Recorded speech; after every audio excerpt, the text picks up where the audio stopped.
batangaje iby'amatwi ya bamwe atashakaga kumva, ndetse abategetsi b'icyo gihe babasaba kwivuguruza batangaza ibitandukanye bavuga ko bari babeshye. Banababwiye ko kandi nibatabigenza batyo baza kubateka mu mavuta, ariko kubwo kumaramaza bari bafite bakomeza gutsimbarara ku kuri kwabo. Ibi byose byabaga kuko icyo gihe ubutegetsi bwarwanyaga cyane iby'imyemerere, ndetse benshi mu bagiye bagaragaza ukwemera kwabo mu buryo bweruye bagiye bahasiga ubuzima. Aba mvuga ni abana batatu kandi bato bari n'abashumba b'intama mu mwaka w'1917. Iki gihe aba bana batangaje ko amaso yabo yiboneye umubyeyi Bikira Mariya, gusa bo muri iki gihe ntibari bazi ko ari we bamwitaga umugore, bakavuga ko kandi bitari ubwa mbere bibayeho, ahubwo ko bwari ubugira kenshi. Ibi byabaga mu gihe isi yari iri mu ntambara ya mbere yayo, ibihe umubyeyi Bikira Mariya yafashe nk'igihe cyiza cyo guha ubutumwa abatuye isi binyuze mu twana duto turagira intama. Ubwoba mu mitima y'abari barigize abahakanyi, amaso mu kirere, amavi ku butaka no gutakamba cyane nibyo byarangwaga mu bihumbi n'ibihumbi by'abariho bibonera n'amaso yabo iby'abana b'abashumba bari bamaze igihe bavuga, ariko harabuze ubumva. Iki gihe mu mujyi wa Fatima mu gihugu cya Portugal, izuba ryakoze ibidasanzwe maze rikura benshi umutima. Aya mateka nyobokamana yabereye i Fatima ateye ati: niki cyakuye abantu umutima kugeza ubwo n'abahakanyi batakamba basaba kubabarirwa? Nibyo tugiye kuganiraho.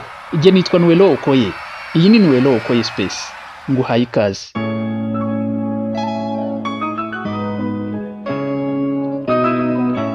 The Miracle of the Sun ni kimwe mu bintu by'amayobera byavuzwe cyane mu mateka y'isi, cyangwa se mu rwego rw'ibitangaza. Byabereye i Fatima hari ku itariki ya 13 z'ukwezi kwa 10 umwaka w'1917. Fatima ikaba ari umujyi muto uherereye mu gihugu cya Portugal. Abantu benshi bavuze ko biboneye izuba rikora ibidasanzwe, ndetse bikabakura umutima ku rwego rwo hejuru. Reka turebe uko byatangiye. Mu mwaka w'1917 abana batatu b'abashumba barimo uwitwa Lucia dos Santos, uwitwa Francisco Marto n'uwitwa Jacinta Marto bavuze ko babonaga umugore umeze nk'ufite urumuri rwinshi rumukikije, uwazaga akabaganiriza akabaha ubutumwa, ndetse ko bitari ubwa mbere ko ahubwo uyu mugore yaramaze igihe abiyereka. Ibi byatangiye kuva ku itariki ya 13 z'ukwezi kwa 5 mu mwaka w'1917 birakomeza kugeza ku itariki ya 13 z'ukwezi kwa 10 mu 1917. Bumwe mu butumwa aba bana batangaje ko uyu mugore yabahaga harimo kubwira abatuye isi gusenga cyane, kwihana ibyaha, gusaba amahoro ku isi, ndetse no gukurikira Imana.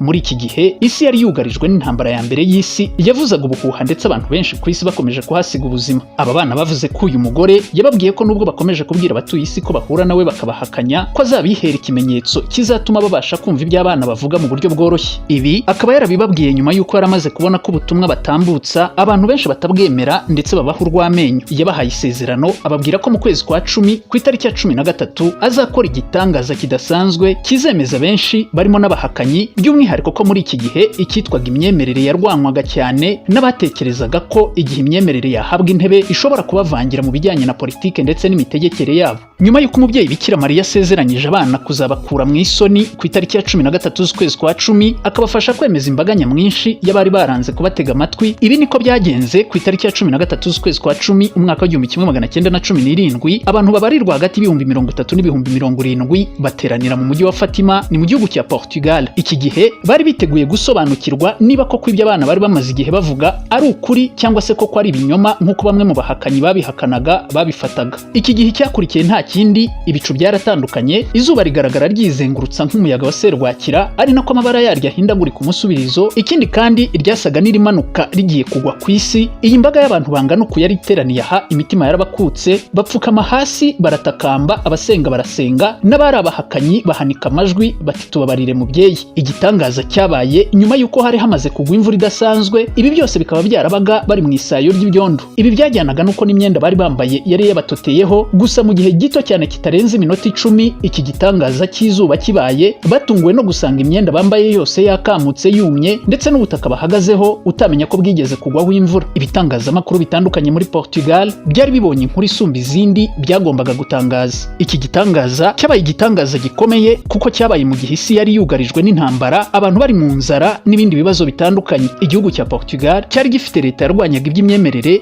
by'umwihariko idini ya Katolika, kuko ari nayo dini yiganzaga cyane mu yandi. Abantu benshi muri iki gihe byari bigoye kubemeza iby'ibitangaza kuko bari babangamiwe n'inzara, ubwoba, ndetse n'intambara. Nyuma yo kubona iki gitangaza bahise bizera ibyo abana bari bamaze igihe bababwira, ndetse bisa n'ibibahaye ihumure mu mitima yabo ko Imana iri kumwe nabo. Si ibi gusa byabaye, kuko abana bavuze ko mu by'umubyeyi Bikira Mariya yabaganirije yanabahaye amabanga 3 batatu ya Fatima. Ibanga rya mbere ni rijyanye n'iyerekwa ry'ikuzimu. Aba bana bavuze ko umubyeyi Bikira Mariya yababonekeye akabereka ibibera ikuzimu, ngo yaberetse imibabaro y'abanyabyaha bariyo, ndetse abahana ubutumwa bwo gushishikariza abantu kwihana, gusenga ndetse no guhindura imibereho yabo. Ibanga rya kabiri ryari ibanga rijyanye n'intambara n'izamuka rya communisme. Nk'uko byatangajwe n'umwe muri aba bana witwa Lucia dos Santos, yavuze ko iri banga ryari risobanuye ko intambara ya mbere y'isi yari igiye kurangira, ariko ngo abantu batihannye hazabaho indi ntambara ikomeye kurushaho ku ngoma ya papa uzakurikiraho. Ikindi kandi ngo byari bivuze ko igihe kizagera igihugu cy'Uburusiya kigakora amakosa, aya makosa agakwirakwira ku isi, maze ibi bikabyara intambara. Abenshi mu idini katolika bagiye basobanura ko aya makosa yavugwaga Uburusiya buzakora harimo guhakana cyangwa kurwanya ukwemera mu Mana, gushyira leta hejuru y'uburenganzira bw'umuntu ku giti cye, gutoteza amadini n'abayoboke bayo, gukwirakwiza ingengabitekerezo ya communisme mu bindi bihugu binyuze mu mpinduramatwara cyangwa inkunga za politiki. Ababikurikiranye neza bakabihuza batangaza ko ibi byasohoye. Intambara ya mbere y'isi yaje kurangira mu mwaka w'1918 nk'uko abana bari babitangaje, niko byaje kugenda. Intambara ya kabiri y'isi yaratangiye, ndetse muri iki gihe ku isi hakaba hariho papa mushya witwaga Papa Pius wa 12. Communism iki gihe yari yarakwirakwiriye muri Leta Zunze Ubumwe z'Abasoviyete, mu gice cy'uburasirazuba bw'umugabane w'Uburayi, mu Bushinwa, muri Cuba ndetse n'ahandi. Aho iyo tuvuze communism ni imiyoborere aho abantu babaho mu buryo bw'inyungu zisangiwe, aho kuba inyungu z'umuntu ku giti cye binabyara gukira cyane kwa bamwe, abandi bagakena cyane. Mu bihugu byinshi byimakaje iyi politiki ya gikomuniste habayeho gutoteza amadini. Iyi ikaba ariyo mpamvu abemera ubutumwa bwa Fatima bavuga ko iki gice cyasohoye. Ibanga rya gatatu umubyeyi Bikira Mariya yahaye aba bana ngo ni igeragezwa ryo kwica papa. Igice cya gatatu cy'ibanga rya Fatima, A Third Secret of Fatima, cyasohoye igihe habaga igeragezwa ryo kwica papa Yohani Paulo wa kabiri kuwa 13 Gicurasi mu 1981. Ibi bikaba byarahise bigaragaza ko amabanga yose uko ari atatu umubyeyi Bikira Mariya yahaye aba bana yose yasohoye. Mbere yo gusoza ikiganiro cyacu, reka tugaruke gato kuri aba bana batatu. Uwitwa Lucia dos Santos yari yaravutse mu mwaka w'1907, nyuma yaje kuba umubikira, akaba ari nawe waje kubaho igihe kirekire kuruta abandi. Yanditse byinshi asobanura ku mabonekerwa yabaye ndetse n'ibyo yise amabanga atatu ya Fatima. Yapfuye ku itariki ya 13 z'ukwezi kwa kabiri mu mwaka w'2005, akaba yarapfuye afite imyaka 97 y'amavuko. Undi witwaga Francisco Marto yari yaravutse mu mwaka w'1908, akaba yari mubyara wa Rusiya. Yaje gupfa mu mwaka w'1919 azize icyorezo cy'ibicurane bya Espagne. Uwitwa Jacinta Marto we yavutse mu mwaka w'1910, yari murumuna wa Francisco. Nyuma y'amabonekerwa yabaye umuntu usenga cyane kandi ufite ukwemera gukomeye. Yapfuye mu mwaka w'1920, nawe yishwe n'icyorezo cy'ibicurane bya Espagne. Iri bonekerwa ryagize ingaruka zikomeye cyane ku isi, kuko idini ya Katolika yahise yemeza ko ibyabereye i Fatima bifite agaciro gakomeye mu buryo bw'iyobokamana. Fatima ihinduka ahantu hakomeye cyane habera ubukerarugendo nyobokamana. Amamiliyoni y'abasenga buri mwaka bakaba berekezayo kuhasura. Abana babiri muri aba batatu bagize amabonekerwa aribo Francisco na Jacinta, nyuma baje kugirwa batagatifu. Reka ngushimire cyane wowe wabanye nanjye muri iki kiganiro. Icya none naha ngisoreje. Jye nitwa Nuello Okoye. Iyi ni Nuello Okoye Space. Imana ibarinde.